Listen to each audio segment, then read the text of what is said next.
Hello and welcome to Designer Discussions with Jason, Miriam, and Maria. Today, Miriam and Maria will be talking about three opportunities content calendars can make for you.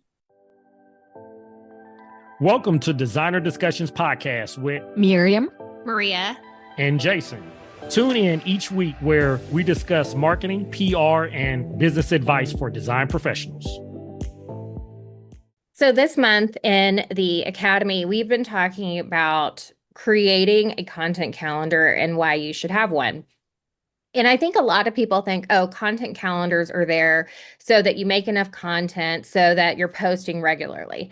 But what we want to talk more about is why a content calendar creates opportunity for you. We're all about time saving. We're all about taking advantage of the work you're already doing and then finding ways to use it to your advantage. And so today we're going to talk to you about the three opportunities that the content calendar does create for you and why you should have a content calendar and why you should consider working that into your content that you're creating, your social media, your blogs, and your email newsletters you're going to be sending out. So the first thing that a content calendar is going to do is that you will start having each month the content that magazines are looking for and the content that your client is going to want at the right time. So there is a saying that if you're going to go out and go fishing, you might want to use what's readily available to you, but you're not going to catch your fish that you want without their bait, right? And I know we talk about your social media should be a portfolio of your work and it should be all of the things that you've been doing. But what we're wanting you to start thinking about is how can you use all of your work you've already done and start creating content that's more timely and just sort of has the spin on it that people are going to be looking for during that season. And so having a content calendar, the first thing that you can think of that we could be doing is creating content that is seasonal and you know it's coming 2 months in advance, okay? Why does that 2 months in advance create such a benefit for you? Well, when you're talking about making a newsletter or a blog post or 3 or 4 social media posts, one of the benefits of doing that is that say you already know you're going to be doing a summer content whenever it's cooler outside. This gives you an opportunity to collaborate. So collaboration is your first opportunity that your content calendar is going to create for you.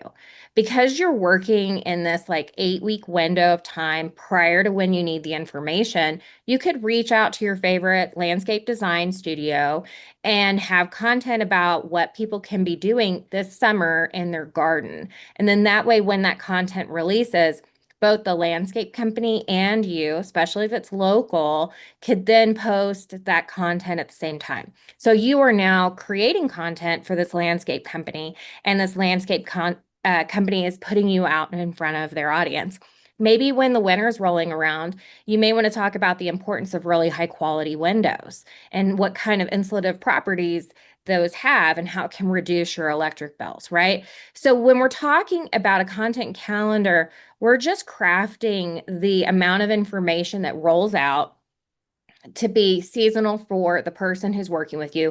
And this gives you an opportunity to post those portfolio pictures, but they're framed within the context of how you're serving the people who are following your social media content. And this is just creating more of a dynamic like a magazine would have structured for the year. And I do think that a lot of people have been overwhelmed by the idea of a content calendar, but I think it's because they don't see the benefits of it.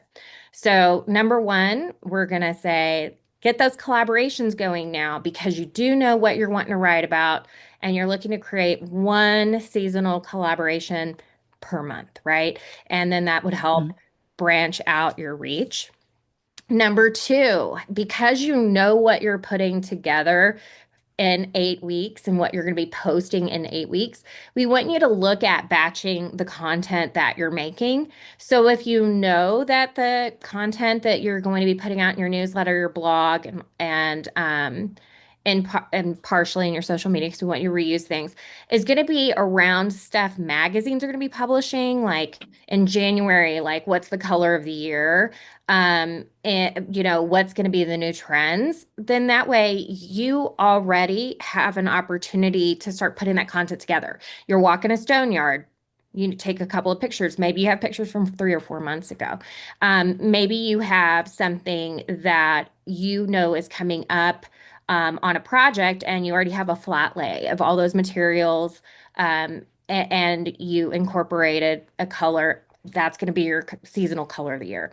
So the goal is for you to start seeing that if you spend a day getting content at a slab yard, talking to a rep about hardware, looking at something that is going to apply to your clients, we want you to start looking at it like, now that you know what you're doing for the next 2, 3, whatever, however many months, so that you don't get overwhelmed, you should be putting together your Mhm. social media content in one day, right? We aren't talking about a lot. And so what's really interesting about this is that if you think about the way that the media work, it's like they have what's called an editorial calendar. And really that is their own content calendar. And I've looked at a lot of editorial calendars in my career as a PR person, and they're mostly repetitive. Okay, so if you look at the editorial calendar of Kitchen and Bath Business Magazine, there's going to be the same features that always show up around the same time of year. It's the same for design magazines. Like if you look at House Beautiful or really any other magazine, it's like the content it's going to be the same content with a twist. It's like whatever, they're going to have kitchen and bath content in April. They're going to have outdoor living content in probably July. It's like it's always the same thing. And so that we're not saying you should be operating like a magazine, that would be asked way, way, way too much. And we actually are going to we developed a tool that's really going to help you automate content creation, certainly even more than you already have. And we'll talk about that at the end. But it's the idea that you still have your own, you want to talk about your project, you want to talk about your business, but it's like you want to have some interesting, it's almost like filler content that's seasonal and localized, that's interesting for your potential customers, for the people that are following you on social or that are on your or existing clients. Just keep it interesting, but in a really, really simple, straightforward way. And that's why I'd say the content calendar is like our version of the editorial calendar. And it's always sees it's like the most important things are that it's local, that it really it comes from you, it's authentic, and that it is seasonal. People love seasonal content. We see this all the time. So next on our third opportunity that your content calendar is going to create for you, we are wanting you to be prepared and be ready to go for any online press placements ahead of time. And this is also going to give you an opportunity to see which one of your projects or photos are best for seasonal content. So, Miriam, is this also an opportunity where you can pitch your local newspapers and stuff about opportunity Yeah, to publish some of your images in their publications? absolutely. And I mean, it might be more than that. It's so the two things that we teach in the academy every year is number one, the reactive media opportunities, which is where you go find journalists that are already working on a story and they're asking for input from you. So it's usually short comments on a specific trendy topic, and sometimes they ask for images too. So it's just it's a good idea to be prepared. And because it is seasonal and repetitive, it's not that difficult, you know. I wouldn't advocate to reuse content that you've used. It's important to give everybody something mostly original, but honestly, with AI today, it's so easy to adapt and tweak things. And if you put the final touches on it, it's going to take you 5 minutes to do it.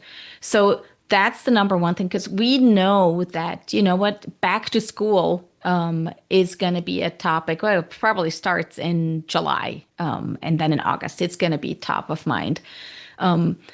It's always the same topics, and it's very easy to prepare for that. And even if you don't have the perfect response canned and ready, but you've already thought about it, and it'll be much easier to pick up and send it out quickly if you already have some preparation done ahead of time.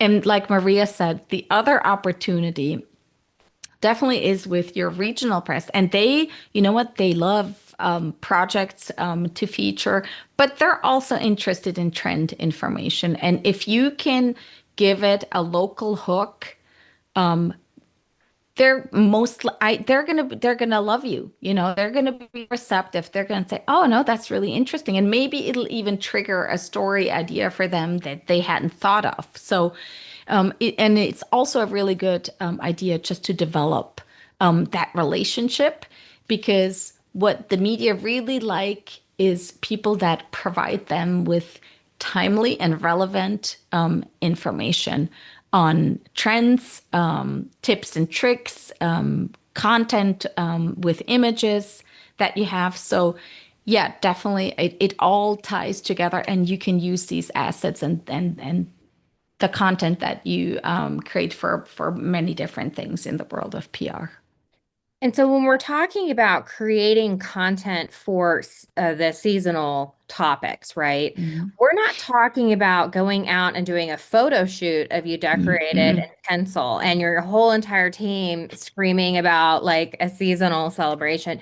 We're literally talking about like when Thanksgiving rolls around and people are thinking about how they are going to do entertainment for their guests, Mhm. you featuring one of your projects, your professional photography, something that you haven't maybe posted within the last, couple of weeks, and Mhm. talk about Thanksgiving and how that house is going to create that Thanksgiving experience for your client, or how your client is excited to entertain in that kitchen. So we aren't necessarily talking about like creating these huge photo shoots. We're literally talking about digging Mhm. into what you have already done and applying those things you want to feature about your business within the framework of seasonal content. And so I think once you realize that you can do that, you find that this is pretty easy to implement, but it just takes a little bit more forward planning than just posting what you're doing today and what your next project is and what that job site looks like. However, this is a great way to repurpose content and get your face out there as more like a leader in design in your local Mhm. area.